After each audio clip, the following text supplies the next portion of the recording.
La question que je me pose est de savoir qui est derrière cette grande industrie.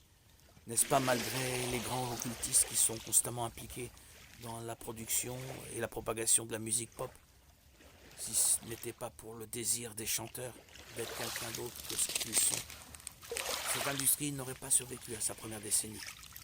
Les chanteurs, signés par le monde de la pop, abandonnent de plus en plus leur véritable identité et suivent un modèle qui se vend très bien. Mais cela ne peut se produire que si les stars de la pop renoncent à leur propre identité pour suivre le monde, c'est-à-dire le monde de la pop.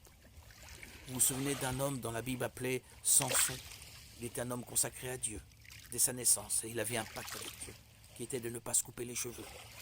Samson, à travers ce vœu, laissait ses cheveux pousser et les tresser. À travers cette alliance avec le Seigneur, il recevait la force de vaincre les Philistins et consacrer sa vie à faire l'œuvre de Dieu. Jusqu'à ce qu'un jour, Samson tomba amoureux d'une femme nommée Dalila. Cette femme le séduisit et parvint à découvrir d'où venait toute sa force. Cette force venait du vœu qu'il avait fait avec Dieu.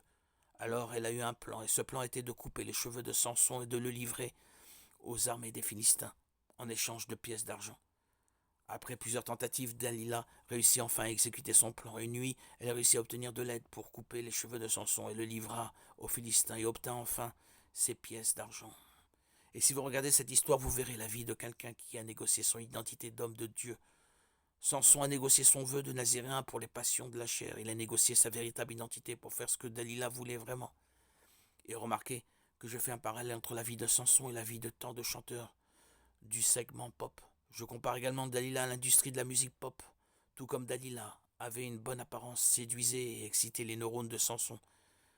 C'est aussi le cas de l'industrie de la musique pop. Et tout comme Samson ne connaissait pas le côté occulte de Dalila, ceux qui font pacte avec l'industrie de la musique verront que pour rester en tête des classements, ils devront tôt ou tard révéler le secret de leur grande force.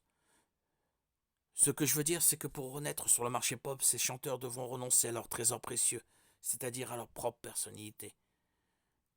Et nous avons d'autres exemples dans les écritures d'hommes qui ont abandonné leur véritable identité parce qu'ils étaient divisés entre deux chemins, suivre Dieu ou recevoir la gloire et les applaudissements.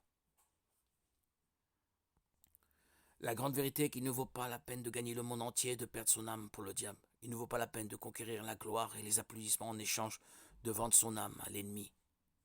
Et quand je dis vendre son âme au diable, je ne parle pas de faire des pactes sataniques, mais de livrer son âme comme monnaie d'échange pour la gloire et les likes, et de voir son pouvoir d'influence utilisé pour le mal. Frères et sœurs, nous sommes la génération des influenceurs et nous choisissons comment nous influencerons et qui seront ceux qui nous influenceront. Dans ce cas, nous pouvons nous tourner vers l'exemple de David, un homme qui avait le cœur selon le cœur de Dieu et qui, malgré ses erreurs, faisait tout pour plaire au Seigneur. Même si cela devait lui coûter sa propre réputation, David aimait Dieu de tout son cœur et veillait sur sa présence.